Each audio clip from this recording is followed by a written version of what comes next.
Hello, this is Rob Hirschfeld, co-founder of RecN and the Digital Rebar project.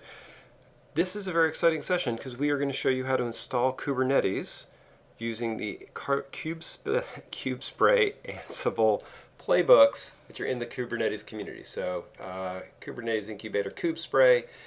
This project's been around for a long time. It was called Cargo briefly.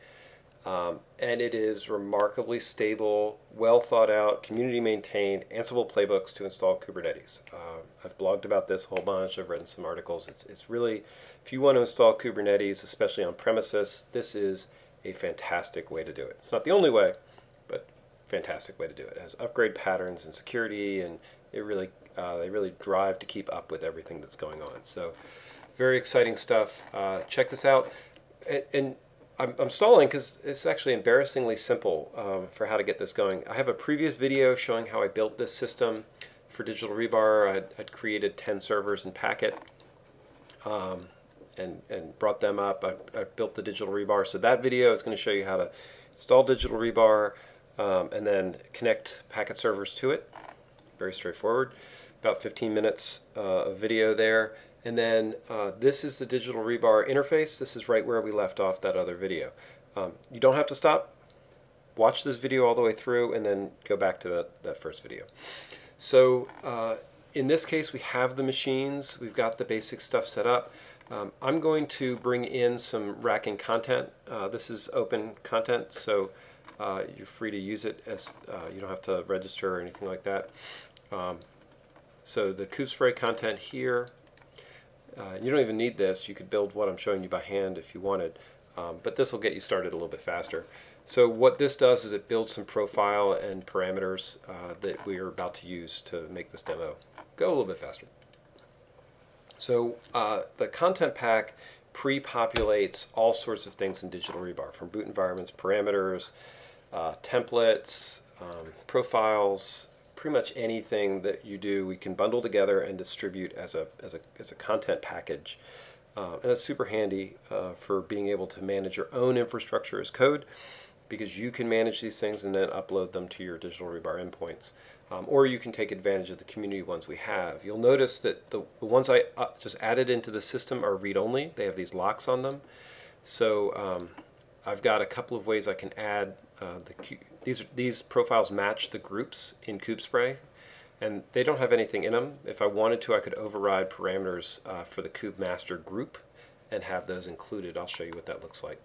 In this case, I want the Kubernetes deploy profile, and in this profile we basically have all the information we need to build a Ansible dynamic inventory in JSON. I will explain that in detail in just a moment. But it tells you what groups are going to be included. It tells you what the variables are for the groups. It allows me to build children groups, and it also allows me to set some of the things that an inventory needs, like the Ansible user. Now this is read-only. I can't change this. So what I really need to do is take this deployment and create my own cluster.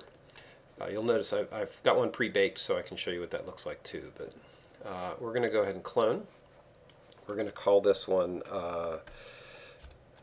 If we call it my cluster, that's the default name for the cluster. Make things a little bit easier. But let me, we'll show you both. All right, so this is going to be demo cluster. I could call it cluster with a K, but basically these are all the variables. I could edit them now, which I couldn't do out of the read-only version. So that's set.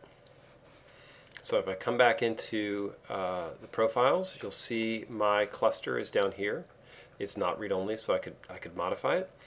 But I don't need to do anything. The defaults that we bring in with the Kubespray content is good. I can just go to this Ansible button. And here, if I pick my cluster, what it will do is it will show me the machines that are available in the system. It'll show me the groups that are going to get mapped, and it even shows me the Digital Rebar profiles that are mapped into those groups. So if I add parameters into these profiles, they will make it into my my variation. Now remember, the default ones are all read-only, so you have to clone it and then modify it in the template. Right? We're trying to make sure that we can give you patches without breaking automation you've already built. So if you rely on the community and RecN content, you can be confident that we can keep it up to date and you're not going to get into a forked position where you're stranded. So in this case, I'm going to build a cluster. I'll put etcd and master on node 1, and then let's see, 3, 5, 2, and 4 will be the rest of my cluster. The other, so it's done. I clicked them, they're saved. So you'll notice we've got all these things in. If I switch over to the first cluster I built that one on 6, 7, 8, 9, and A. So right now I have 10 machines, 2 different Kubernetes clusters. So let me see what that would look like over here. So I've been following some directions in our quick start guide under Kubespray. This is actually, the instructions are there that they haven't propagated to the docs yet, so we'll make sure they're here. But I'm basically following these instructions, and let me show you exactly what that looks like. So this is the cluster 1 building and running Kubespray. What I've done over here is I've cloned Kubespray. So I have the latest Kubespray from that repo that I showed you. And then the other thing I've done is I've copied in my inventory file from Digital Rebar. You could just copy it. I have it locally, so I just linked it in. And so if I want to test that file, I can run it. Now if I run it, since I called it my cluster, let's see, it doesn't like this. Let me make sure I pass in rs profile equals my cluster. Call the inventory file. I must not have called it my cluster. I did call it my cluster. Let's see if cluster 1 works. Oh, I have a different problem. Let me explain my problem to you, and you will not, and so you don't repeat it. So right now, if I did DRP, I've installed the Digital Rebar client, and I said endpoints get, info get. What it would show you is I'm actually running my local. This is my local system. So what I have to do is I have to set my endpoint to the endpoint that I'm demoing from, which is pretty straightforward to do. So that's here.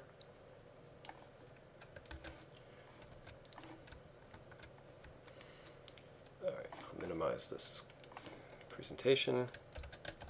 So RS means rocket skates. That was the code name for, this won't work either. I have to tell it HTTPS and the correct port, so like that. So that is my endpoint identity, and if I switch over here, that is going to get my endpoint information. So this is the actual endpoint I have going. I can look at my profiles list and see all of the profiles that I have in the system. So if I said profiles show my cluster, it would show me my cluster's information.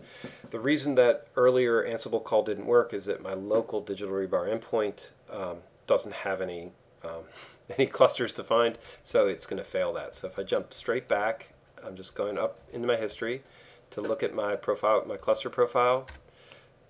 That's going to actually go to the remote server and build this JSON. And this JSON is the inventory file. So it's dynamically generated. Every time you run this, it's going to pull in whatever's the latest. And it's not pulling all of the servers in my list. It's only doing the ones that I have attached to that profile. So I have 2 completely different standalone Digital Rebar inventory files for Ansible. It's really important. So this allows me to create custom multiple Ansible deployments. This isn't just Kubernetes, this is Ansible. We're just using Kubespray as an example.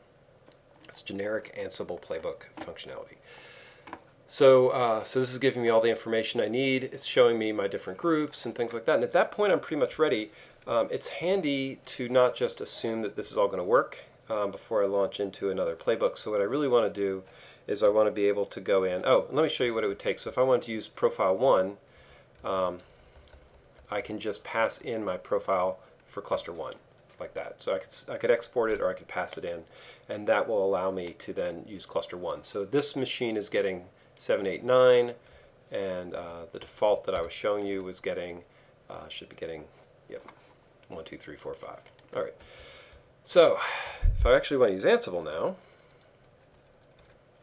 what I need to do, and this is in the instructions, so let me show you where. Here it is, Ansible all inventory ping. So if I just do that,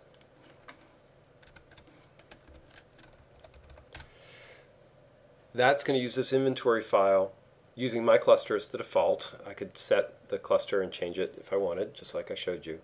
It's pinging, it's showing me I now have 100% access to all those machines. I am ready to roll for Kubespray.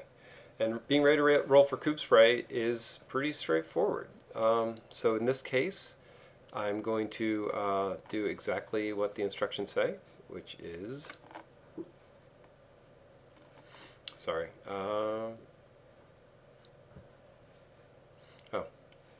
right here. So Ansible playbook. I'm in the Kubespray directory, so I can just say cluster YAML, and inventory is already pre-wired with the correct groups. So when I run that, it's going to go build a Kubernetes cluster on those 5 nodes. Now I haven't changed any settings. I haven't added. I haven't told it I want to include the playbooks or add groups, and you can do all those things by changing that profile view or adding parameters into profiles and setting your passwords and things like that. So it's entirely possible to do that, and then you could create a content bundle or a profile that you upload into the system that already stages all this information out. So you could literally automate some commands to kick this off in a completely automated hands-off way. And then Digital Rebar includes the ability to then do that reset cycle that I was showing you in the previous videos, where you could do an apply, rinse, repeat pattern. Right now we're just in the RAM boot, but we could go install, wait for the install to finish, get an event for that, and then kick off all the other actions, and then tear it down and rinse, repeat. The way we're doing it right now, as soon as I can reboot those machines, they're going to go back into discovery, and I'll have fresh, clean, minty machines to practice my Kubernetes install on again. Pretty cool like that. And that's it. Over here, the system's finished its deployment, and so I could actually come into this node's machine and see the API server. So if I jump to cluster 1, I did Kubespray 6 here. Here's its IP address. Oops, that's not what I meant to do. Oh, and yeah, if you saw the screen flash, you do need to install the pip Python requirements to run the inventory file. So I just run inventory. It'll tell you what missing requirements are. If you're missing them, it's just Python. So I'm going to come into, let's see, 6443, I believe is the port. It is. And so if I come in here, I am logging into Kubernetes. Let's see, I think it's root and change me is what they set it to. Nope. Root.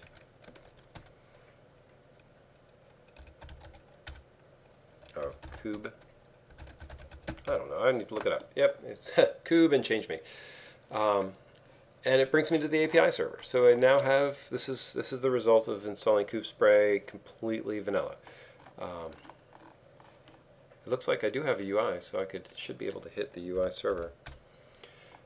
No, it's not installed. So the dashboard is not installed. Once again, that's Kubespray. So I'm not here to train you on Kubespray in this video. I'm just here to show you how easy it is to get Kubespray set up using Digital Rebar to feed you dynamic inventory files. If you're interested in more information, rebar.digital, definitely contact the folks at RackN if you want, and we can work this out with you. We've got some other exciting things you can do on top of Digital Rebar. But wow, just being able to run dynamic inventory, big helpful thing. Hope this was interesting. Please shout out to us if you can. If you go into the community, you'll see we have several channels to get involved in live chats and interact with the team. Thanks a lot.